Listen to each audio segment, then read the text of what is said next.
That's portions of the letter.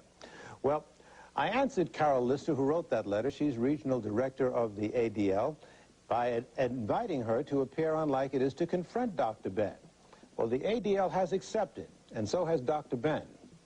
We'll get things right underway in a moment.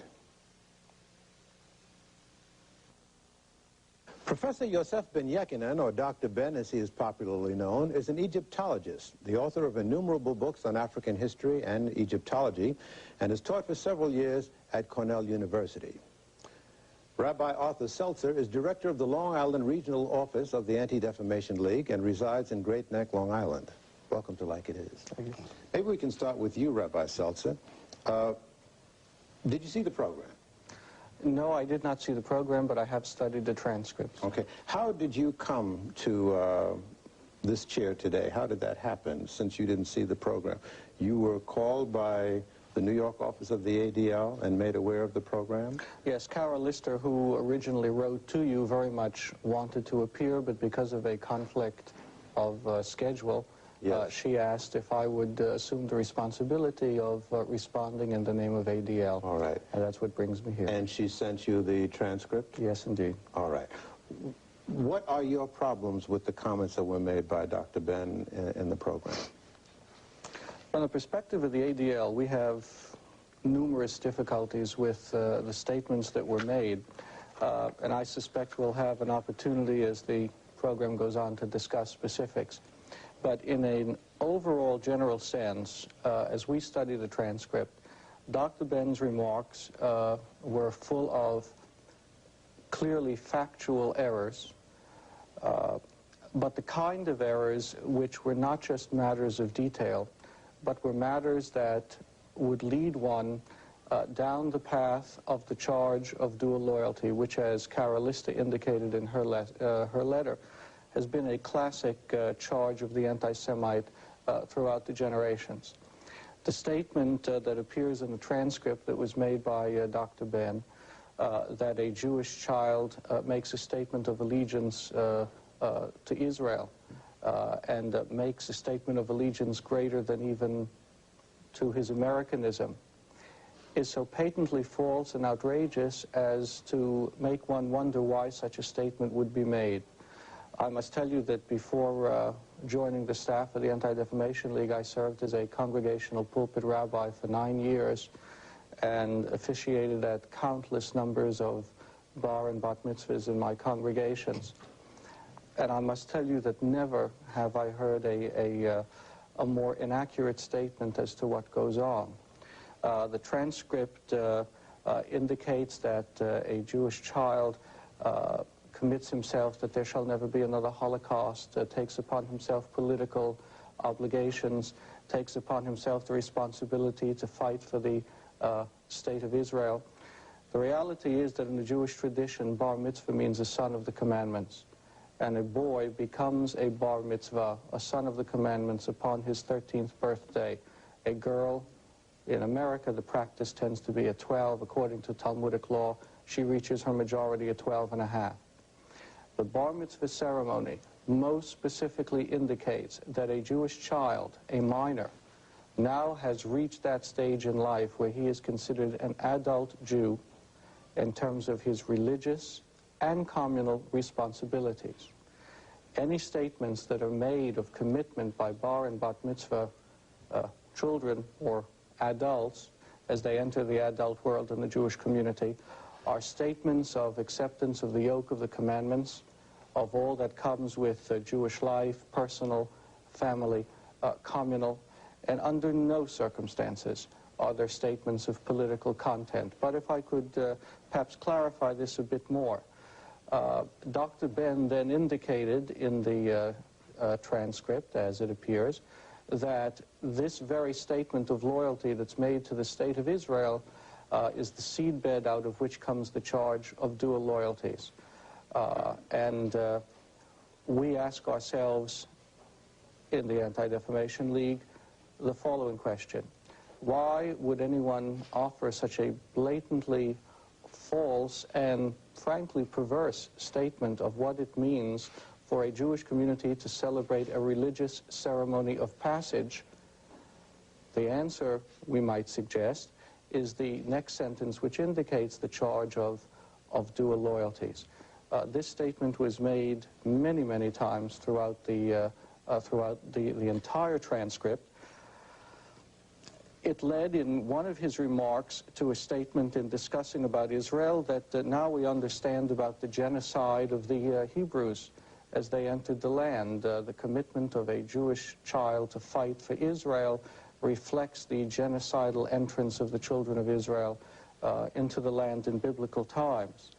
Not only does that have a distinctly political ring to it, it is again an unacceptable statement, if only from the point of view of biblical scholarship, which very clearly has come to understand that those sections that speak of a victorious march of an army of onslaught into the land are certainly later sections of the text edited as kind of national poetry.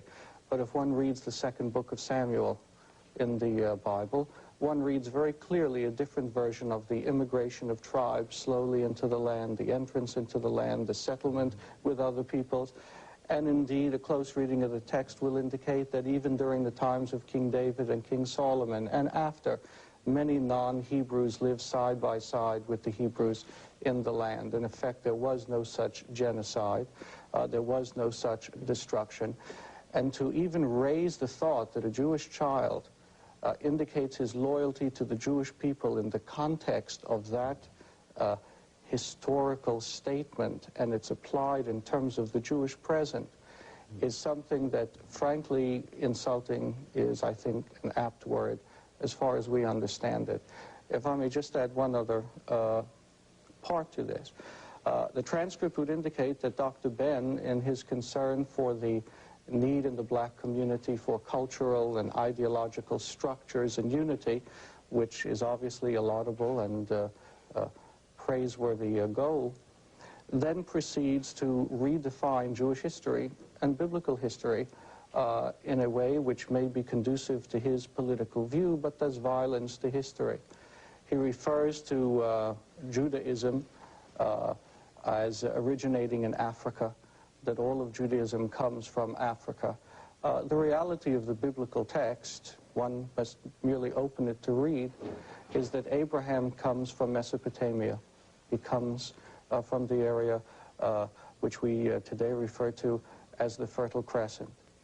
Indeed, what we refer today as Judaism, the religion of the Jewish people, reached its full maturity not in Egypt, but according to many scholars, after the first exile in 586 BCE, back into Mesopotamia.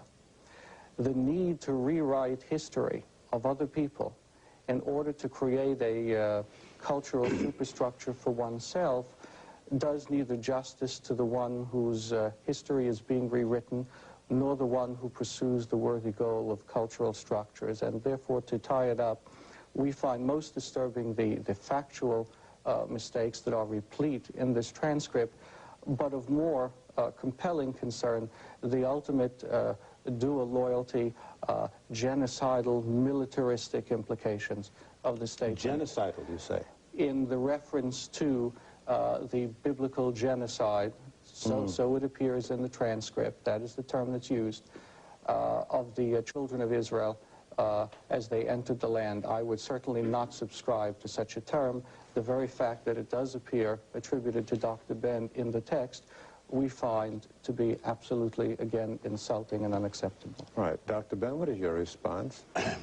By the way, I have to let the rabbi know I'm much as a Jew as he is. Born of a Jewish mother, a Yemenite grandmother, a Yemenite Puerto mother, Ethiopian Hebrew father, Beta Israel, by the way, they call us Falasha for whatever their reasons.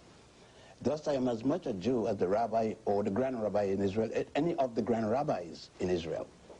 Is the rabbi stating here that in the book of Genesis, there is no mention of the extermination, and I use the word genocide, of the 7 tribes of the Amalekites, the Hittites, the Moabites, the Jebusites? He in his own statement stated that this is ameliorated somewhat in the book of Samuel. Everybody saws that. But the book of Samuel doesn't change the book of Genesis. And we remember that Genesis wasn't written first. It was Exodus. It's at the Council of Jamia that they decided to write Genesis. Next, since there is no Jewish race, you know, you have Indian Jews from India, from Kashim Jews, look like any Indian. You have ourselves from Ethiopia. By the way, the rabbi wouldn't forget that it says Moses married the daughter of the high priest of Ethiopia, or Cush. Being a rabbi, he will know this. Second, moreover, about the bar mitzvah, and I went through one like the rabbi went through one at around the same period of time, is the rabbi saying that the bar mitzvah is not a commitment to the people? Isn't the Torah demanding? And I don't talk about the Talmud. Talmud is not Torah. The Torah is supposed to have been written by God or passed down, although it was in fact written at the Sanhedrin. The theory, the mythology, the allegories that it's written by God or passed down by Moses, again, is a myth. That's Jewish mythology, because Moses is dead in around 1196 before the Christian era, whereas the Sanhedrin doesn't release a thing called the Torah until about 700 before the Christian era, which was written from 700 before the Christian era to 500. It took 200 years.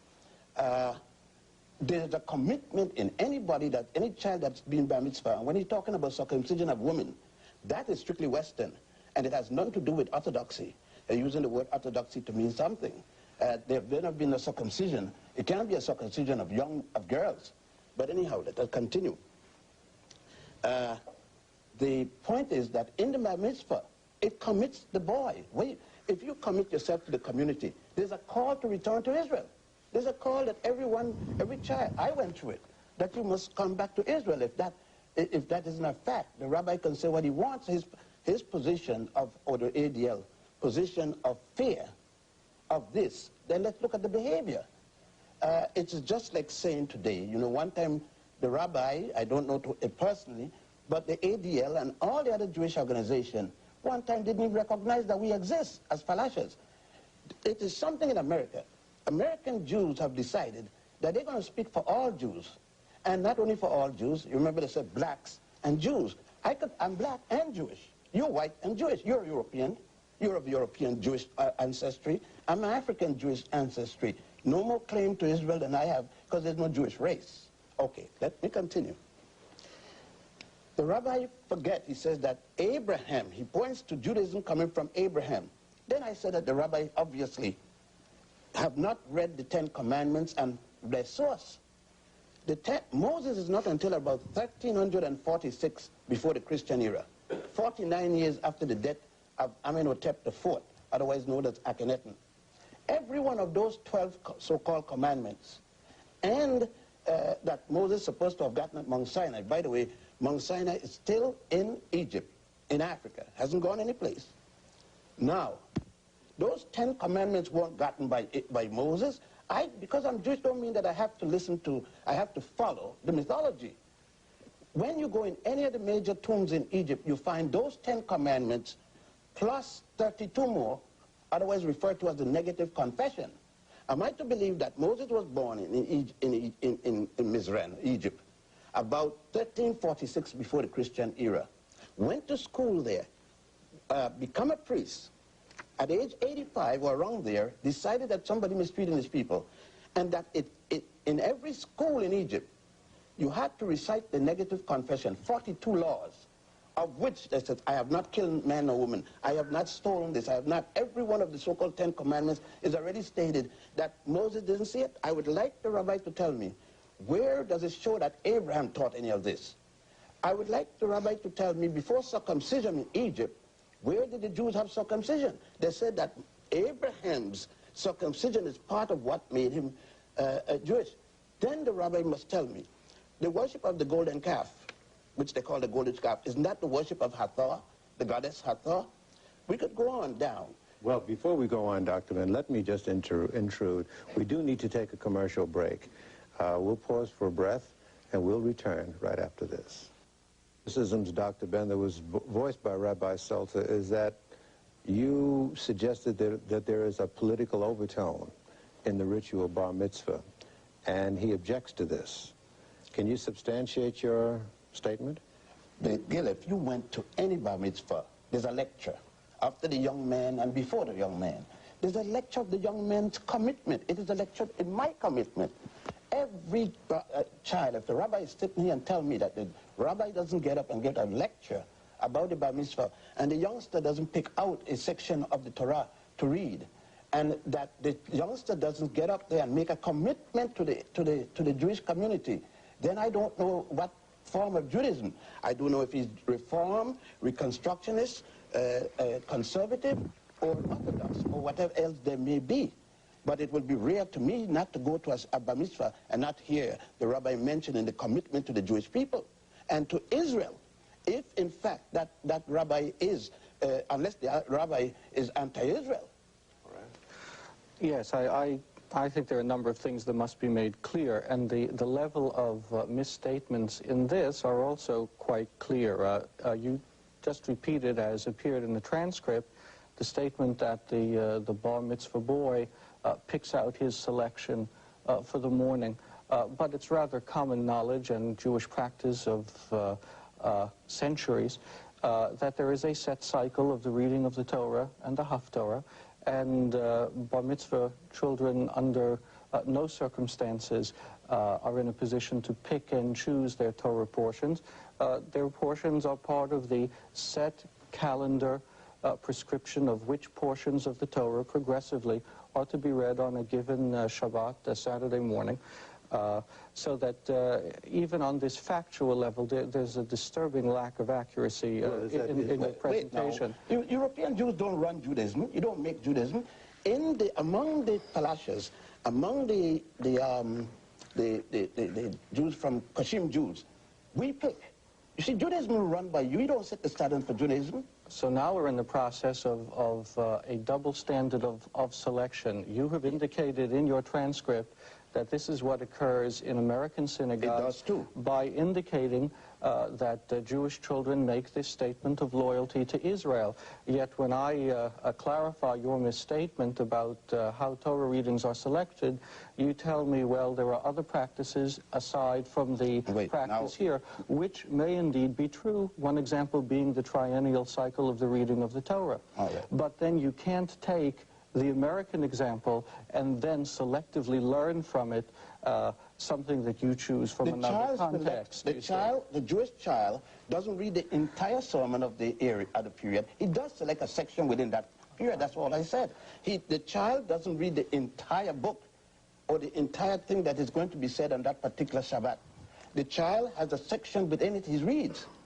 And there are indeed many synagogues, especially in the Orthodox community, in which the entire section is indeed the entire parsha. So then you're admitting that there is divergence between the Jewish synagogue right here in America? Within the prescripted calendar structure of readings.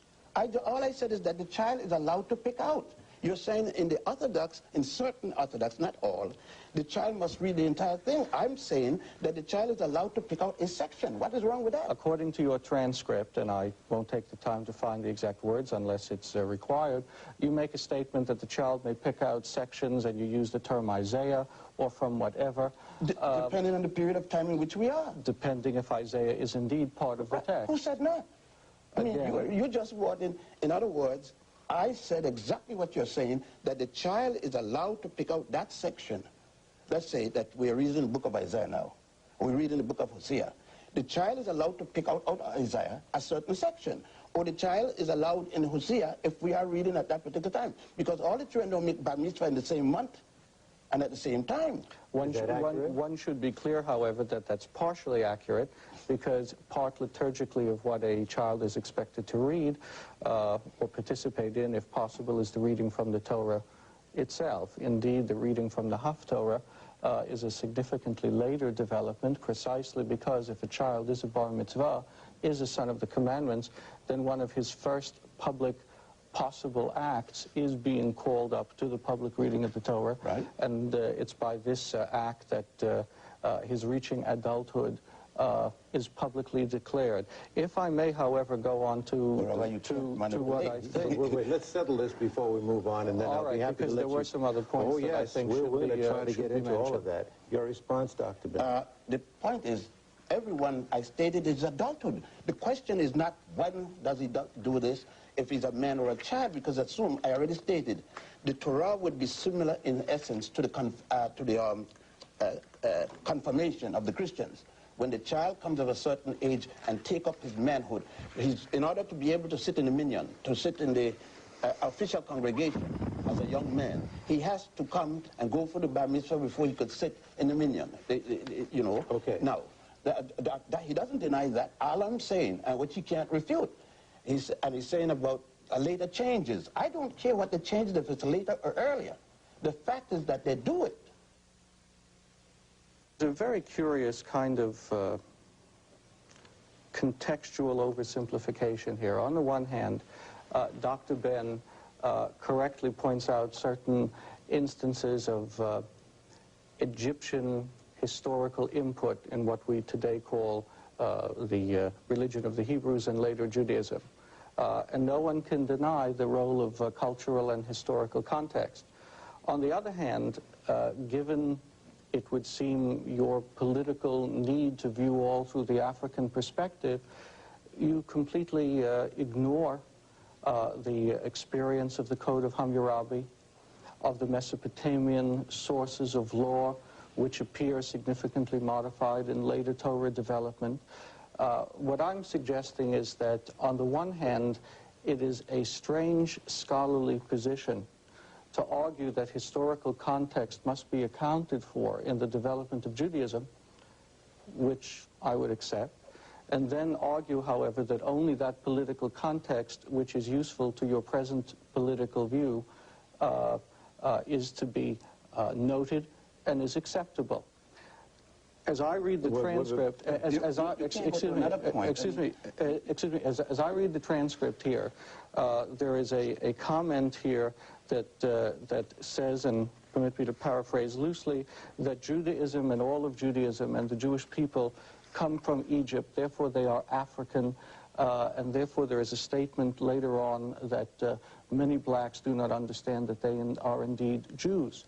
Now that raises to us a very curious question: why the constant need to inject a racial quota into a diverse historical context, which we would acknowledge, but yet on the other hand, as we sit here having watched Operation Moses and the ingathering of Ethiopian Jews into Israel, why then the need to define by race as what is essentially authentic in Judaism strikes us as a contradiction that at least can possibly be interpreted in terms of current political context, but certainly not by history. All right. I'm glad that you brought that last point, so I work from the last forward or backwards. Isn't it strange that just yesterday that the Jews in America found out that they are black Jews? Isn't it strange also that you don't consider us Jews, because when we go to Israel, you're still demanding that we must, quote unquote, reconvert. Who said we converted in the first place?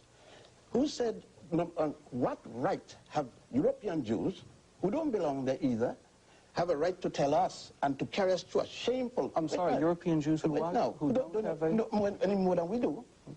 Because the Russian Jews come there, many of them not circumcised, many of them never have a bar mitzvah, and we had to go, nobody asked them to reconvert. We had to go there, and a farce called circumcision, and the, you know, I wanted to use the Hebrew word, but at the moment. And we're supposed to go through all that. Next thing, Rabbi, how come my uncle, Tamarat Emanuel, came here in 1935 to raise money when Italy invaded Ethiopia? We were 5 million. When we left, we were 50,000. The Jewish community in America refused, denied that we existed. Up to now in Israel, you have 2 Grand Rabbi at least.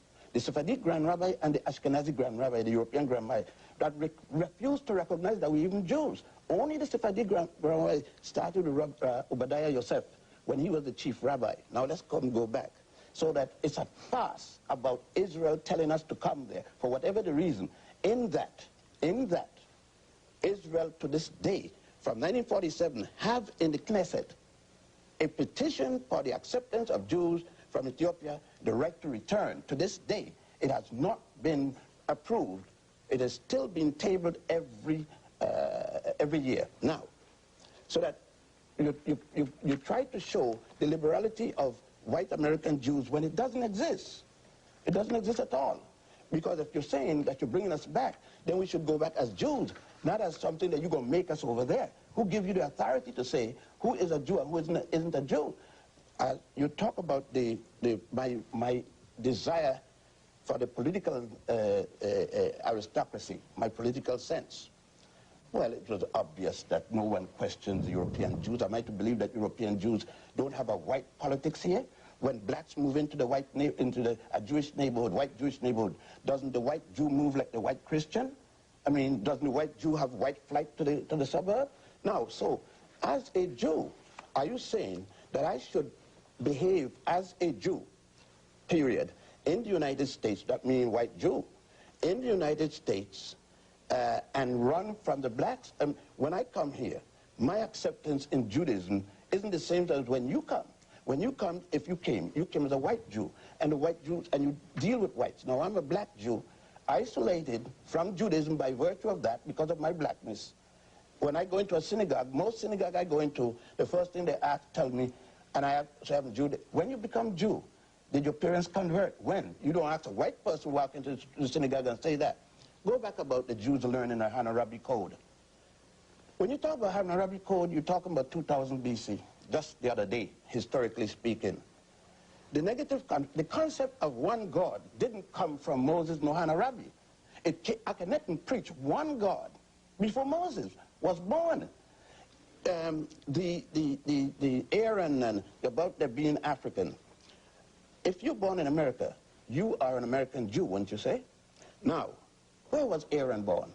Where was Moses born? And Sarah, Aaron's sister, and all of them, Miriam. Where were all of this supposed to be happening before the Jews come in contact again as a group? Not Moses, not Abraham alone and his little family. From Abraham and excluding Joseph, from then on, according to Torah, for approximately 400 years, everything the Jews learned was in Egypt, everything. Because from the time of Joseph, Exodus, Genesis ends, and Moses died. And there came a time when Joseph died, because of this bad Pharaoh that came, who knew not Joseph. From then on, we had to hear about the plight of the Jewish people and so forth. But before that, from the time of Potiphar, all the way down to the Exodus, isn't it everything the Jew learned was in there? It was no Hammurabi Code. And I said the basic foundation of Judaism, one God and all that, came out of Africa. Egypt is still there, not in the Middle East. Time for another break. We will continue with our discussion, a modest discussion, right after this. Let's press on. Let's, please. A number of points. Again, we're into this historical selectivity, and at the risk of sounding as if I'm pushing Mesopotamia today, the reality is, of course, that both the archaeological and the literary evidence of such areas as Ebla and others clearly illustrate that a proto-monotheism existed in the Mesopotamian area centuries and centuries before the Hebrews. Some scholars have even attempted to identify one of the Mesopotamian names of this god as Eloah, and in that way tried to learn from it the Hebrew term Elohim. And I merely identified this as one scholarly view. Again, I wouldn't want to deny for a moment that Egypt was part of the cultural mix, and therefore Africa, as you would want to make the political point. But to selectively ignore all other historical factors to then be able to make a political point is not to be dismissed as a cry of anti-Semitism when it's raised, but is to be called for inaccuracy in the historical record. And one has an absolute right to do that when that inaccuracy then feeds it to contemporary politics. But if I would but if I could respond to the Ethiopian issue. No, wait, no, I got to answer you that point first. Then you could go to the Ethiopian issue, because that's a big issue too. Mm-hmm. You try to throw over that anti-Semitism slip in right there. Mm-hmm. Even when a Jew disagrees with a Jew, it becomes anti-Semitic. By the way, I hope that you would agree that the common statement in America among Jews is that if your mother is Jewish, then you're Jewish. Would you agree to that? According to Jewish law, okay. And make it better, if your father is Jewish and your mother Jewish, then you're ultra-Jewish. Excuse me, one's father has nothing to do with the status of Jewish I added law. That for extra measure. Right, but that has no I didn't say it does. I didn't say it does. Don't be picayune. I mean, we're dealing with the issue. I said, well, okay, my mother is, and so that makes me yes. That makes me. That. Yes. Okay, fine. So then to call me anti-Semitic as a Jew practicing, went through all the rituals like the lady who probably did on yourself, then it would mean that I strongly disagree with the teachings that what you just stated, for example. Then I said to you, using the Torah itself, on the statement of the Torah that Abraham came from the city of Ur in the nation of Chaldea, which was at the time, since we're using by history, ruled by Africans, a joint army that went all the way to India. Now you said scholars. There's only one scholar that made that remark that I know of, and that's the one from the Stern Institute over there in Lexington Avenue. Now, secondly, there may be continuation of those scholars coming out of European context. What you fail to understand, Rabbi, is that European Jews are Europeans and think as Europeans and act as Europeans. African Jews, on the other hand, are being asked not to act as Africans and an African Jewish scholar, African scholarship. And thus you're telling me with the scholars. Now let me go. All right, are you finished addressing his No, the point? last part of you his got more? point. All right. Last part of his point. The period of time in which we're speaking, and unfortunately Torah doesn't give dates, but the period of time in which we're talking about Avram or Abraham isn't born until around 1775 BCE, before the Christian era. That would put him around the 13th century, 13th dynasty, Egyptian 13th dynasty, Ethiopian 13th, the dynasty of the Nile Valley as a whole, because it's not only Egypt. Egypt is the zenith of a culture that goes way back, because the ancient Egyptians themselves said, we came from the beginning of the Nile where God happy dwell. All of those things. For instance, look at Rabbi, the myth that the Jews built the pyramids. You know that's a myth, yet it's taught, probably you say it yourself. Koch gets up there and he goes and stands up on the pyramid. Begin gets it up there, and you know pretty well that the last pyramid was built before the birth of the first Jew, Abraham. Now, if I said that, I'll be anti-Semitic. All right. In the interest of fairness, Dr. Ben, let's hear what Rabbi Seltzer has to say. What's disturbing is simply the level of misunderstanding of what we're saying is that the scholarly view that I identified and which you then identified as a Stern College view. Stern College is part of Yeshiva University, right, an Orthodox institution. My background is in the Reform movement. I assure you that much of what I've suggested in terms of biblical scholarship would be totally rejected and considered unacceptable by the Orthodox community. I know that. As representing non-rabbinic analysis of Torah. Therefore, to dismiss my remarks as being represented by Stern College raises the question of what kind of comprehension we have here of scholarship and indeed the pluralism within the Jewish community. And that leads me to the point I want to make. Good point. In the transcripts and in your remarks now, there's a tendency to speak of all Jews in the broadest context, so that you began with the Ethiopian issue by speaking about Israelis, then switched to white American Jews, and as I listened to you, I heard a constant tendency to put everything in the category of white, European versus black, Sephardic, Oriental. And again, I ask myself... That's the way it is. And again, I ask myself the question, the state of Israel, which has a population today which is 60% Sephardic, right, non-European... Who are at the bottom of the social ladder. Excuse, please, I listen to you. Which a population which is 60% non-European, a population coming from the Middle East and the Oriental countries, it is certainly a political charge, which we hear constantly and is used constantly, that Israel is a white European colonialist bastion in the middle of an Arab third world part of the world. But the reality is that Israel today increasingly takes on the Levantine quality of the area in which it's in, precisely because of the population. side point, but let me proceed. But let me point and don't want me to answer let it. Me and proceed, then, no, let me answer that and then you proceed. No, sir. No, wait, now you don't run the program. Can I answer him? No. Let me interject.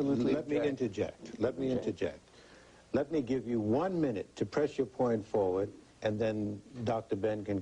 I must say that the time is evaporating. Fine. And that is my concern. So then it's necessary to proceed. 1 minute. Well, I shall try it 1 minute.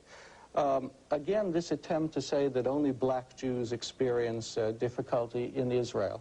There are a number of, frankly, inaccuracies in this. When Soviet Jews began to come to Israel, there was precisely the same kind of questioning raised by the rabbinate. Since the rabbinic establishment and authorities were in disarray in the Soviet Union, were indeed these people who were coming Jews under Orthodox law. It caused political problems. Ultimately, it was worked out as the issue with the Ethiopians is a problem, will be worked out. To characterize this on a racial basis is totally unworthy of what is indeed going on today in Israel. Dr. Ben? He speaks of the multiracial characteristic of Israel, but he didn't say that the multiracial characteristic isn't visible in the control in Israel.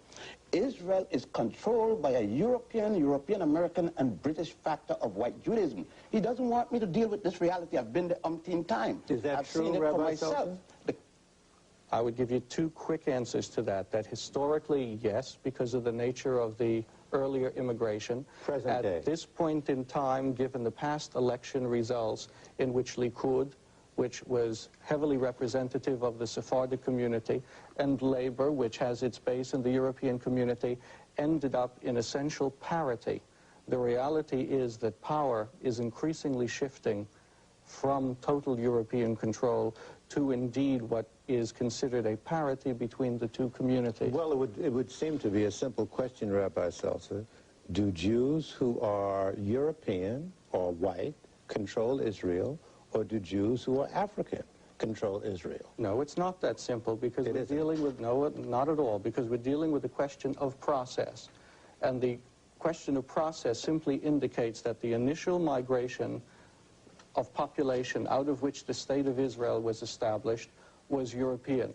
The governmental structures were created by these people. Immediately after the creation of the state, over 500,000 Sephardic Jews from the Middle East, from North Africa, were brought into the state while it was involved in a fight for independence.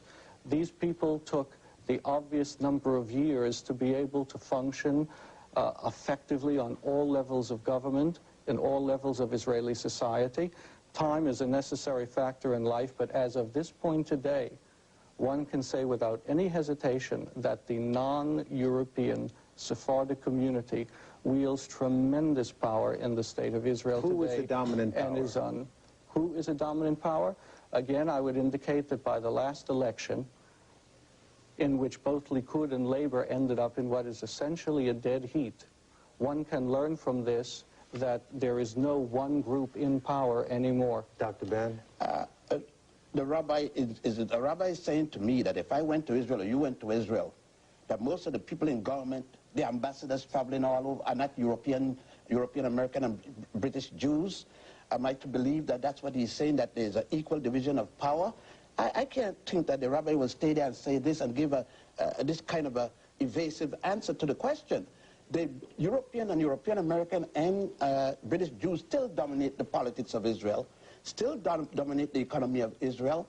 And is he saying to me that these people are now welcome? My point to him is, regardless of what rabbis may have said, did they demand that the Jews from Russia go through a new halakha? Do they reconversion?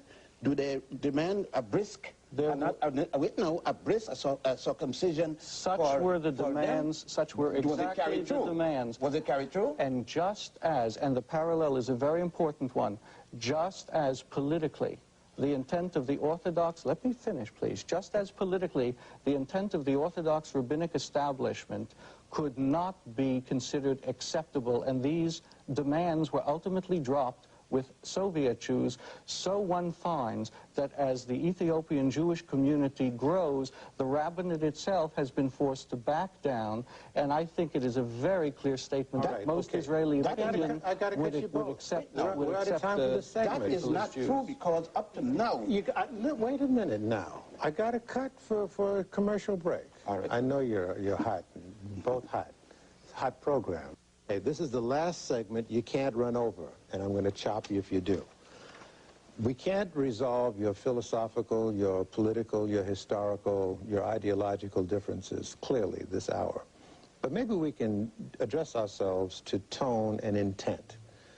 Obviously, the letter that was written by the ADL objects to the tone and suggests that there may be some premeditated, sinister, injurious intent to Dr. Ben's remark for political reasons. And perhaps you can clarify that, and perhaps Dr. Ben can rebut and answer, and maybe perhaps we can clarify and heal this rift. As we read the transcript, and as we discussed today, we see much in your remarks that is reflected in third world political statements in the UN, in other forums. The fact that you are indeed Jewish in no way changes the content of these remarks and the political context in which we see them.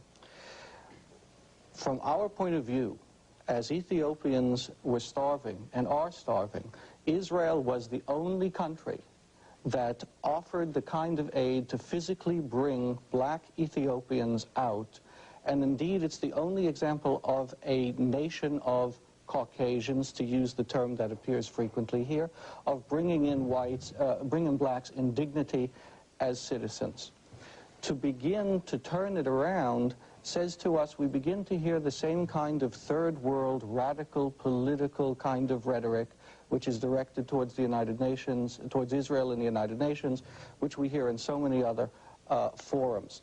This is what we respond to, this willingness to identify Jews and Judaism with colonialism, whites, repression, and having read some of your other material in addition to this, I must say that it's a theme that strikes me as pervasive and something that we find unacceptable in a public forum. All right.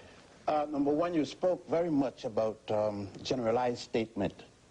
You just said that the Ethiopians are starving and you're bringing out.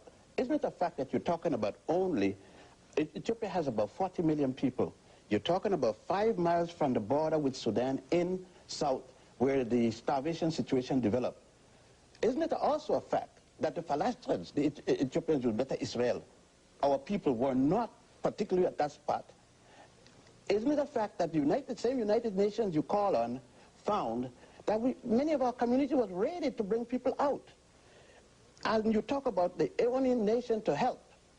Isn't it also a fact that there are almost every nation in the world in Ethiopia giving assistance to people who are hungry on the northern borders of Ethiopia? Are you suggesting that it would have been better for Israel to, in no sense, save black lives? Is this what you're suggesting? Now, you talk about this. No. If Israel had was saving us for the reason that you indicated, or tried to indicate, yes. Well, how is it that all of a sudden that we are saved, but we wind up in the army, and we die from starvation? We wind up in people's house cleaning, and you know, Falasha never let their women. This is one thing against our principle, to work as domestic in anybody's house. We're doing that now. Why didn't you mention the 4 Falashas last 3 weeks ago that committed suicide over this in Israel? Why didn't you mention the protest between Israel? Why didn't you mention the dialogue between Israel and Ethiopia, that the Falashas they want to go back to Ethiopia, and there's a dialogue about, and the Ethiopian government say, you took them, bring them back? So the saving of lives by the state of Israel of Jews is another example of racism, according to you. If you could say it that way, okay. But if you get cheap labor, you don't have to worry about the lives. And that is the purpose at which the state of Israel brought the Ethiopian community for cheap labor. That is unworthy of a public statement. Okay, it is. But when we were dying from Mussolini extermination, it is typical of the behavior of European American Jews. You don't want me to say that. Rabbi, you probably live in a racist society yourself. I couldn't probably walk any night. You don't want me to deal with the issue. Had Israel not initiated the Operation Moses. I suspect you would have been among the first who would have said, you see how racist the state of Israel is for not responding to the plight of Jews even though they're black. It's the biggest mistake. But now you say that even though they're black, it's a racist response. It's outrageous. I listened to you. It's absolutely outrageous. You don't think that I feel that you're outrageous? Now, my point is this, that a nation that said we don't exist, you know, with the contrition of Israel, the thousands upon thousands of Israelis leaving Israel constantly, you need to replenish that community. You have an Arab situation, and don't deal with me about the third world, because I'm not a member of the third world, I'm a member of the first world. You know, Zanzibar's Boise was long before Adam and Eve, and it's found in Africa. Lucy is found in Ethiopia, and it's 3.2 million years. You see, you want me to go along with a dialogue that suits you as a European Jew, but doesn't suit me as an African Jew. And you assume that my African Jewishness should supersede my Africanness. No way, Rabbi, because you want it both ways. You want to be a European Jew, benefiting from being a European, benefiting from being a Jew, and that I sat by and listened to it, and then call it anti-Semitic. You may have difficulty, but the record will show that I sit here as an American Jew. That's right. And that will be my definition. As an African How Jew. you choose to define me in whatever racial or political terms you have the need is your business. Bye. But I reject it's over. it totally. I got to cut you. I thank you both Thank you. for expressing your opinions so openly. Yes. She asked if I would assume the responsibility of responding in the name of ADL. All right. And that's what brings me here. And she sent you the transcript? Yes, indeed. All right. What are your problems with the comments that were made by Dr. Ben in the program?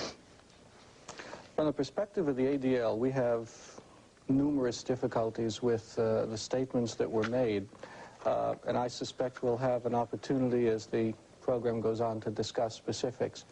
But in an overall general sense, as we study the transcript, Dr. Ben's remarks were full of clearly factual errors, but the kind of errors which were not just matters of detail, but were matters that would lead one down the path of the charge of dual loyalty, which, as Carolista indicated in her letter, has been a classic charge of the anti-Semite throughout the generations. The statement that appears in the transcript that was made by Dr. Ben, that a Jewish child makes a statement of allegiance to Israel and makes a statement of allegiance greater than even to his Americanism, is so patently false and outrageous as to make one wonder why such a statement would be made. I must tell you that before joining the staff of the Anti-Defamation League, I served as a congregational pulpit rabbi for 9 years and officiated at countless numbers of bar and bat mitzvahs in my congregations. And I must tell you that never have I heard a more inaccurate statement as to what goes on. The transcript indicates that a Jewish child commits himself that there shall never be another Holocaust, takes upon himself political obligations, takes upon himself the responsibility to fight for the state of Israel. The reality is that in the Jewish tradition, bar mitzvah means a son of the commandments. And a boy becomes a bar mitzvah, a son of the commandments, upon his 13th birthday. A girl, in America, the practice tends to be at 12. According to Talmudic law, she reaches her majority at 12. That's portions of the letter. Well, I answered Carol Lister, who wrote that letter. She's regional director of the ADL, by inviting her to appear on Like It Is to confront Dr. Ben. Well, the ADL has accepted, and so has Dr. Ben. We'll get things right underway in a moment.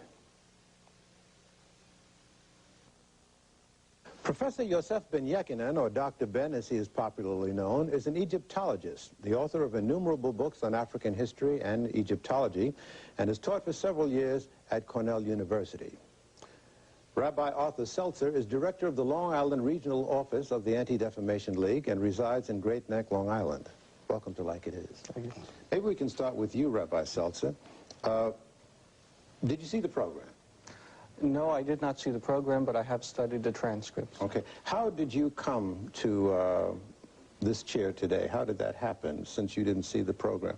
You were called by the New York office of the ADL and made aware of the program? Yes, Carol Lister, who originally wrote to you, very much wanted to appear, but because of a conflict of schedule, simply false and frankly perverse statement of what it means for a Jewish community to celebrate a religious ceremony of passage. The answer, we might suggest, is the next sentence, which indicates the charge of dual loyalties.